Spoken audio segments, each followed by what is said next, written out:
Bonjour à tous. Donc, quand Reynald m'a parlé pour la première fois de cette conférence Racines et territoires à Angers, j'ai eu plein d'images clichés qui venaient en tête.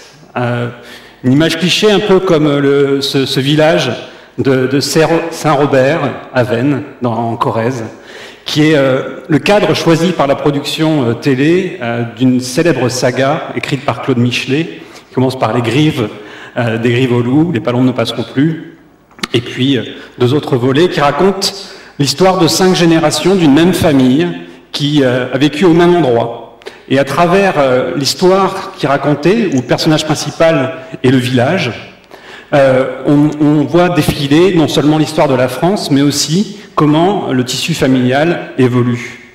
Et cette famille, ces 2 familles, puisqu'il y a 2 familles dans le roman, sont 2 familles qui peuvent dire qu'elles savent vraiment d'où elles viennent. Ce sont 2 familles qui ont des racines. Cette question, d'où viens-tu? C'est une question un peu passe-passe, un peu passe-partout, on la pose souvent. Elle est facile, elle est commode, elle permet de briser la glace lorsqu'on rencontre quelqu'un. Et ce n'est pas anodin, c'est parce qu'en posant cette question et en obtenant la réponse, souvent on en sait plus sur les codes, on en sait plus sur le langage, le cadre de vie, sur les valeurs de la personne. Et cette question, d'où viens-tu, on me la pose souvent aussi, et j'ai beaucoup de difficultés à y répondre. Simplement parce que je suis né à Dieppe, qui est connu pour sa falaise, son port, aussi parce que c'était le lieu où étaient fabriqués les Renault Alpine. Mais j'ai grandi dans le Languedoc pendant 10 ans, où j'ai joué longtemps dans le vignoble de Vinassan à côté de Narbonne. J'ai aussi été montpelliérain de passage, biterrois, mais surtout à Gatois où j'ai fait mon école primaire et j'ai appris à jouer au tennis. Alors aux grandes dames d'une épicière qui s'appelait Claire, c'était une épicière sexagénaire ou quinquagénaire, pardon pour elle, qui m'empêchait de passer dans les rayons de fruits et légumes, comme un joueur de rugby, comme un chabal sans la barbe. Finalement, mes racines, elles sont un peu dans le nord de la France. Carrette, mon nom de famille, veut dire voiture en ch'ti. Et lorsqu'un ch'ti me parle, je suis plutôt familier avec ce qu'il me raconte. Mais aussi Berrichon, par ma mère. C'est un genou qui est un village non loin de Buzancé. Les habitants les appellent les Saint-Génulfiens. Saint-Genou, où on voit ici non pas une fusée, mais la colonne d'Estrée, qui est une lanterne, c'est pour Philippe, c'est une lanterne qu'on éclairait à l'entrée du village pour signifier le décès de quelqu'un dans le village.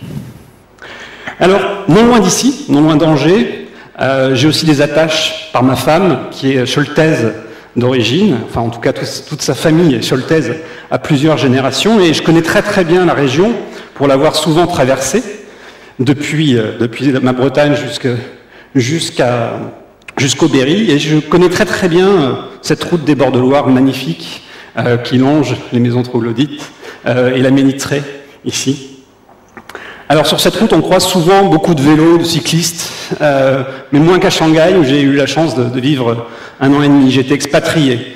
Et à Shanghai, finalement, je partageais un territoire que partagent tous les expatriés, c'est le territoire où on est français hors de France. Et lorsque je croise des Brésiliens, des Anglais, des Américains, en tout cas des expatriés vivant dans ces pays, j'ai immédiatement des points communs avec eux. Bon, je suis aussi breton, ma mère habite à Saint-Nazaire, ma sœur est à Redon, et puis j'ai vécu en Provence assez longtemps, tout comme à Nice où j'ai rencontré ma femme qui est grenobloise, qui n'est pas loin d'Annecy où mon fils est né, mais depuis quelques temps maintenant, depuis 5 ans, nous habitons à Vincennes, nous nous sommes installés, enfin, et où nous nous sentons très très bien, c'est là que j'ai rencontré Reynald, et c'est un condensé de province aux portes de Paris. Alors, vous comprenez pourquoi cette question d'où tu viens, j'ai du mal à y répondre. Et donc, du coup, je la pose en premier. Je pose la question en premier, je suis moins embêté, et souvent ça me donne immédiatement quelques indications, et j'ai un point en commun avec quelqu'un. On partage un territoire. Alors, c'est normal, puisque l'espace les codes que l'on partage et notre identité sont liés. Les trois sont étroitement liés. Les trois forment un territoire. C'est donc code, espace et identité. Alors aujourd'hui, lorsqu'on se pose la question de quels sont les nouveaux territoires, quels sont ceux que l'on est en train d'explorer, la meilleure manière de répondre à la question, c'est d'observer ce qui se passe chez les nouvelles générations. Plus la mienne, plus la génération X, mais plutôt génération d'après, Y et Z. Alors Y, c'est jusqu'à 25 ans, je crois, puis en dessous, 20 ans, et en dessous, c'est Z, génération Z. Alors, ces générations-là, je les connais bien, puisque avec Mimesis Republic, la société pour laquelle je travaille, on développe depuis 5 ans un univers virtuel qui est à leur destination. Donc on scrute leur comportement, on voit dans quels espaces ils naviguent, ce qu'ils consomment et comment ils sont. Alors pour cette génération, l'espace est le premier point, en tout cas le premier point sur lequel il y a énormément de différence entre eux et nous. Nous, c'est vrai qu'on a connu...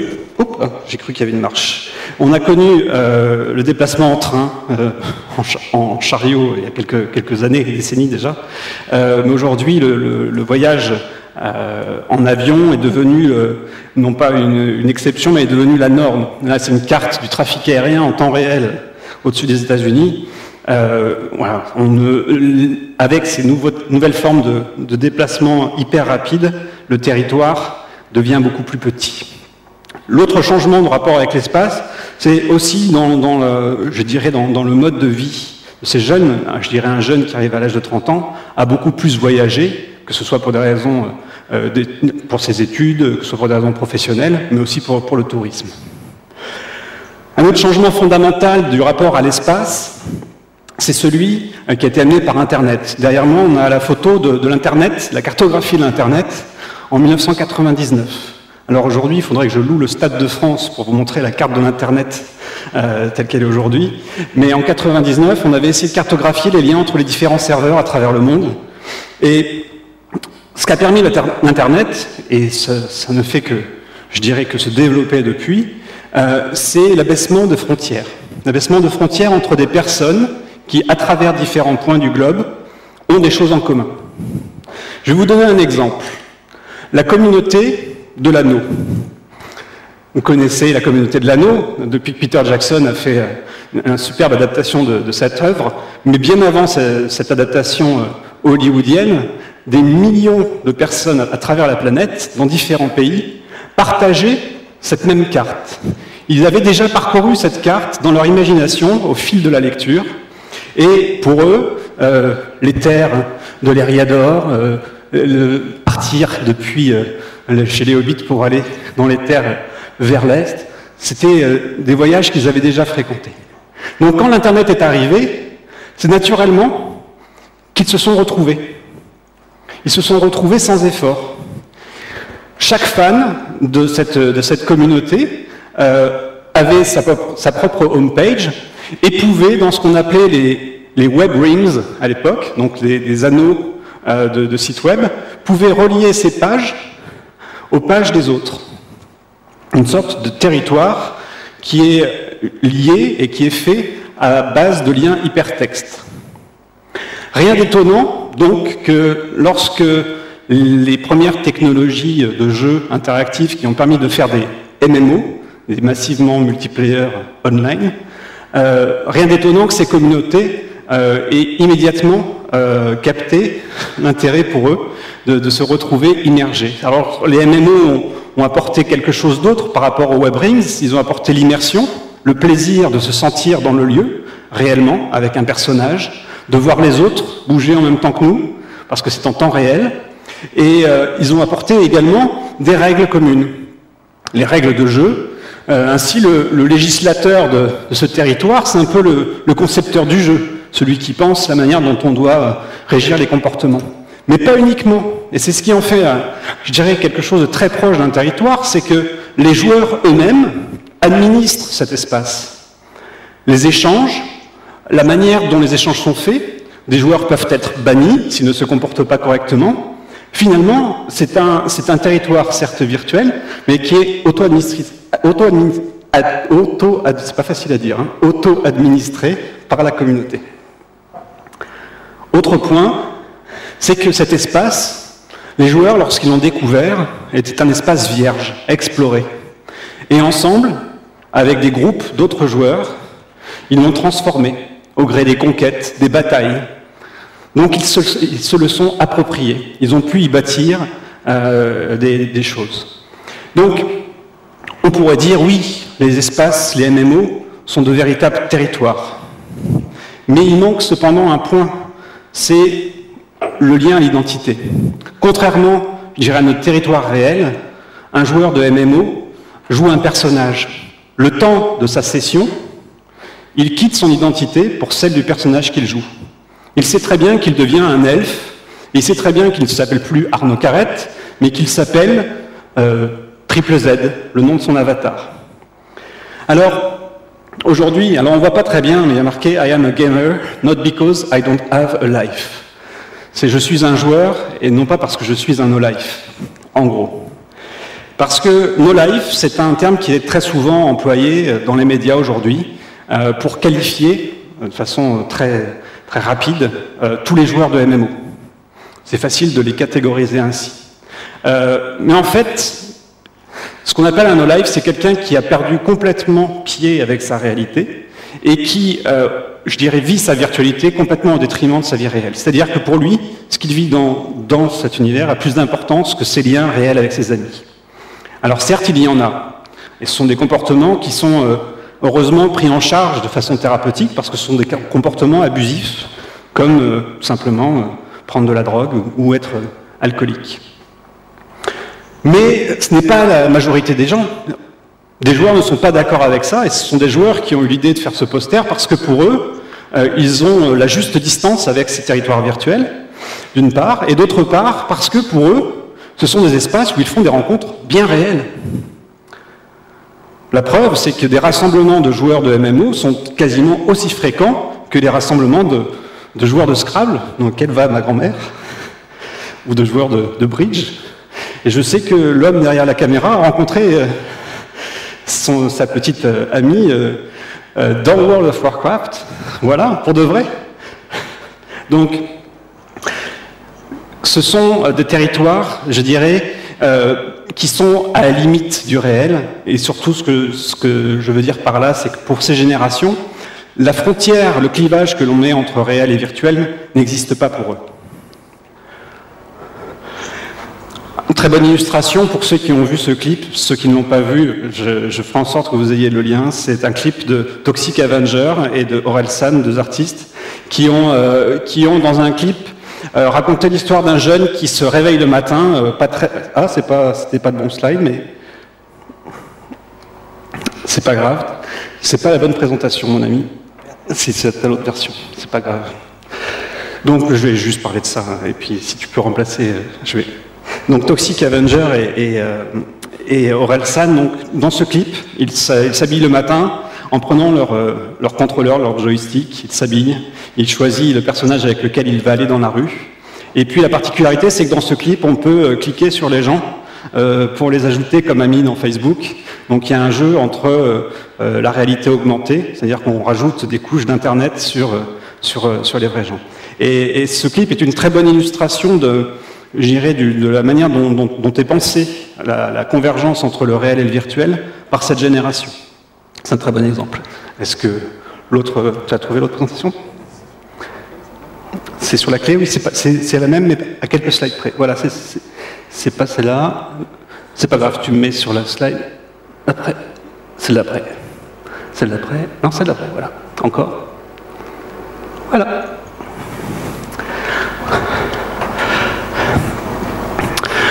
Donc, premier changement, ces générations, première différence entre ces générations et nous, c'est le rapport au lieu. L'autre changement, c'est le rapport au code, la manière dont les codes se construisent.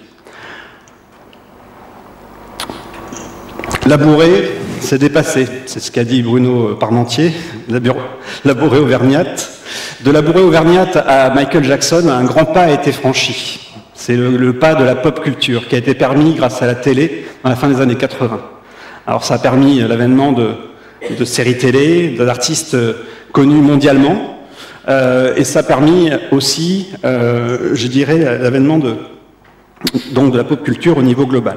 Ce phénomène a été accéléré, et fortement accéléré, par YouTube, puisqu'en 2005, avec un réseau plus rapide, les gens pouvaient non seulement échanger des textes, mais pouvaient échanger des contenus digitaux, des vidéos, des médias, du son. Et ceci a permis de faire naître des milliers de petits territoires. Des territoires qui s'ouvrent et se referment au moment qu'on les visionne. Un exemple, c'est cette pub qui est passée en 1999 sur les télés américaines et puis dans le monde entier, qui s'appelle What's Up, qui est sur la pub Budweiser, une marque de bière américaine. Et c'est un très bon exemple de ce qu'est un nouveau territoire global, la manière dont se construisent les codes. C'est que cette vidéo, elle a été non seulement vue à la télé, mais elle s'est été appropriée par tous ceux qui l'ont vue, elle a été transformée, on dit mâchée, remâchée, mash-up, en version South Park, en version Star Wars. Même Hollywood se l'est approprié et l'a transformé dans le film Scary Movie.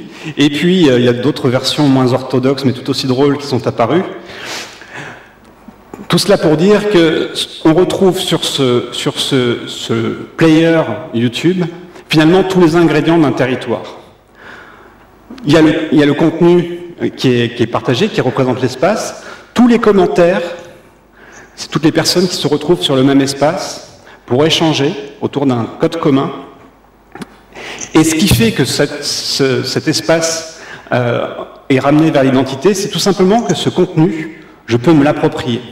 Je peux le mettre sur mon blog, je peux le mettre sur ma page, je peux l'envoyer dans un email, je peux le mettre sur mon Facebook. Donc, cet espace commun sur lequel je partage, que je transforme avec d'autres et que je m'approprie, constitue une part de mon identité.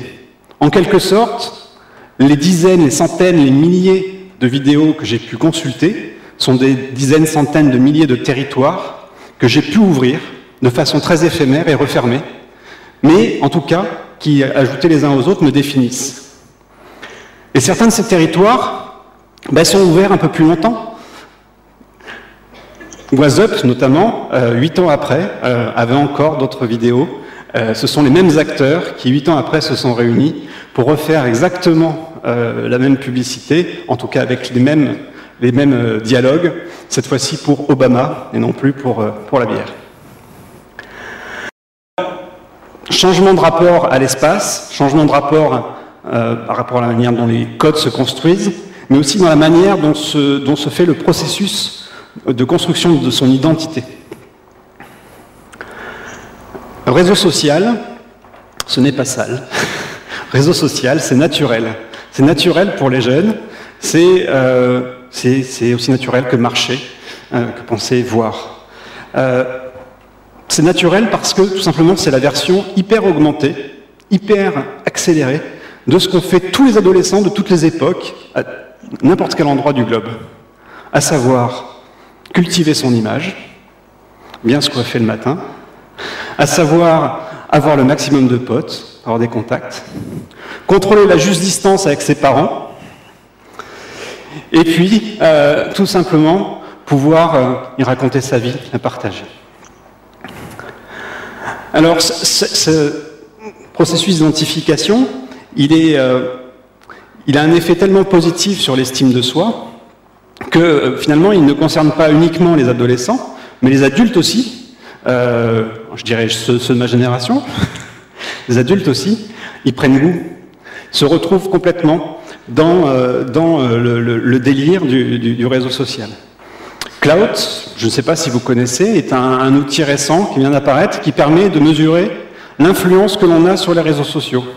Ça va prendre mon compte Twitter, mon Facebook, ça va analyser un peu tous les signaux que j'envoie, et puis mon ego devient une sorte de territoire que je vais pouvoir mesurer Et ce que je vais essayer de faire, c'est d'agrandir ce territoire, d'essayer de lui faire gagner de la superficie, mais je vais aussi décider où ce territoire doit aller. Est-ce que mon territoire doit aller plus vers les technophiles marketeux de Paris, ou bien est-ce que je dois aller plus vers mes amis de province qui aiment la musique et qui aiment la bonne bouffe?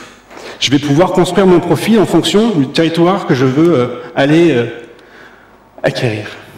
Donc, la manière dont je me présente, mais aussi tout ce que je consomme, tout ce que je mange, tout ce que je bois, va être un prétexte à m'identifier, à créer mon territoire ou à dire aux autres ce qui me constitue. C'est un peu le phénomène inverse. Par exemple, je n'aime peut-être pas la tarte aux fraises, mais elle est tellement belle en photo que je vais la montrer et la partager, même si je n'ai peut-être pas goûté parce que je suis au régime. Alors, à l'image de cet arbre à l'envers, c'est vrai qu'on n'est plus forcément un arbre qui a ses racines profondément en terre, on est plutôt un arbre qui jette ses branches un peu partout et où il peut. Un arbre à l'envers. Alors, il n'y a plus de véritable frontière entre réel et virtuel, plus de réelle frontière entre local et global, plus de réelle frontière entre tout simplement moi et l'égocentrisme et la communauté. Et tout cela, on le retrouve condensé aujourd'hui dans le mobile. Ce mobile que l'on ne peut pas confisquer aux jeunes, parce qu'ils y sont accro-dépendants. Pour prendre le mobile d'un jeune aujourd'hui, il faut savoir que c'est pire que l'enfermer dans sa chambre. Là où avant on faisait le mur, aujourd'hui on va choper le Wi-Fi sur la borne du voisin. Parce que le mobile permet de rester totalement en contact et en manière continue. Alors, rester en contact de manière continue, c'est pas forcément négatif. Et quand je disais que tout à l'heure c'était naturel, il faut se rendre compte d'une chose, c'est qu'un enfant de 8 à 12 ans sur 4, a un ami dans un pays étranger. Alors peut-être un ami virtuel, mais en tout cas un ami avec lequel il échange régulièrement. C'était impensable.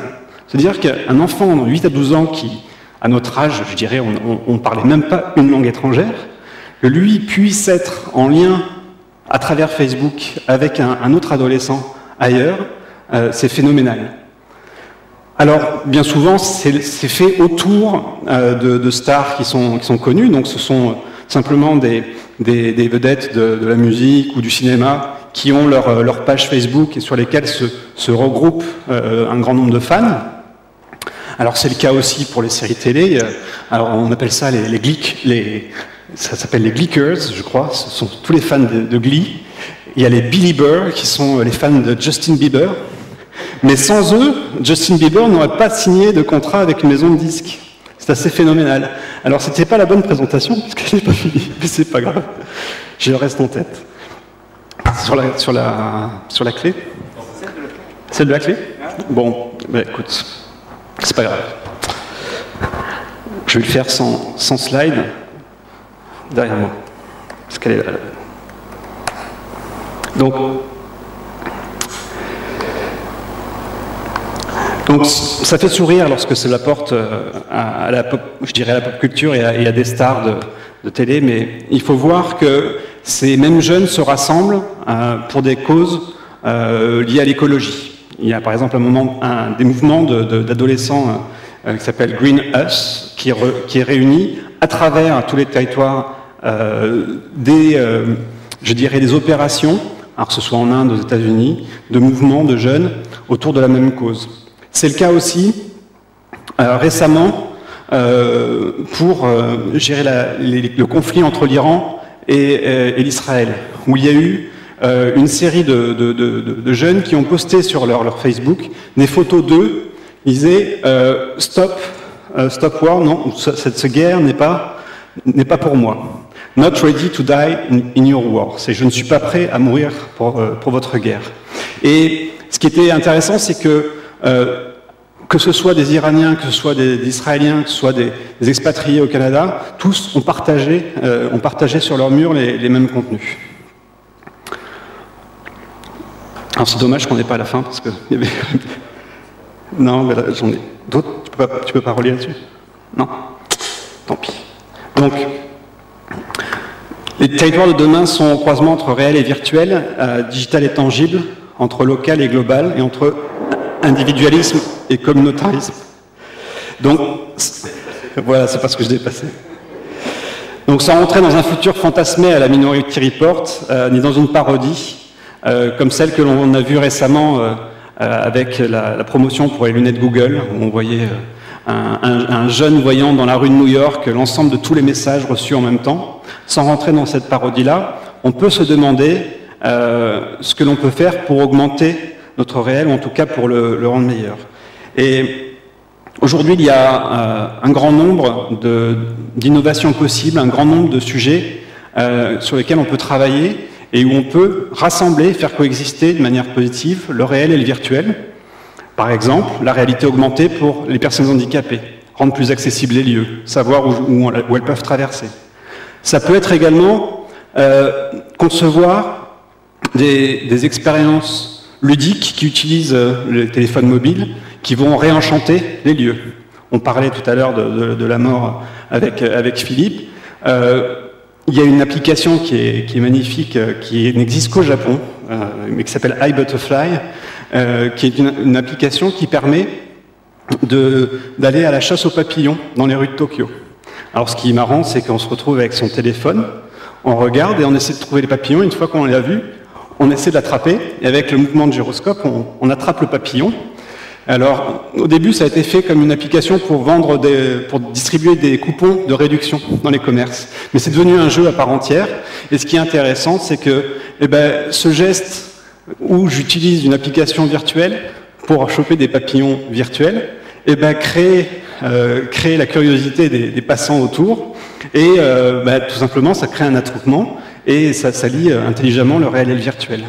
Une autre manière de voir le réel augmenté, c'est une application qui s'appelle Paris Avant, que vous pouvez télécharger si vous allez visiter Paris, qui est très intéressante, qui montre, alors que vous êtes dans les rues, qui vous montre en réalité augmentée les photos de la même rue dans laquelle vous êtes, mais des années en arrière. Ça vient enrichir la manière dont vous visitez un lieu. Alors, il y a également d'autres applications pour rendre votre lieu local plus convivial. Il y a notamment une application qui, avec la chaleur, permet de voir quels sont les endroits sympas, les endroits où ça bouge, où ça danse, où ça branche, pour pouvoir se retrouver dans une soirée plus conviviale. Et puis le réel augmenté, c'est peut-être aussi permettre aux gens d'être plus conscients de tous les trésors, de toutes les choses magnifiques qu'il y a autour d'eux, tout simplement. Tout ce qu'ils peuvent mieux goûter, mieux toucher, mieux sentir avec leurs 5 sens. Et la réalité augmentée, d'une manière presque absurde, c'est peut-être Saint-Exupéry, s'il était encore vivant aujourd'hui, qui aurait pu l'inventer dans une application mobile. Je suis sûr qu'il aurait inventé une application qui transforme la réalité en désert, sur lequel il pourrait s'asseoir paisiblement. Il n'y aurait plus rien, il n'y aurait plus que du silence. Et pourtant, quelque chose de magnifique rayonnerait.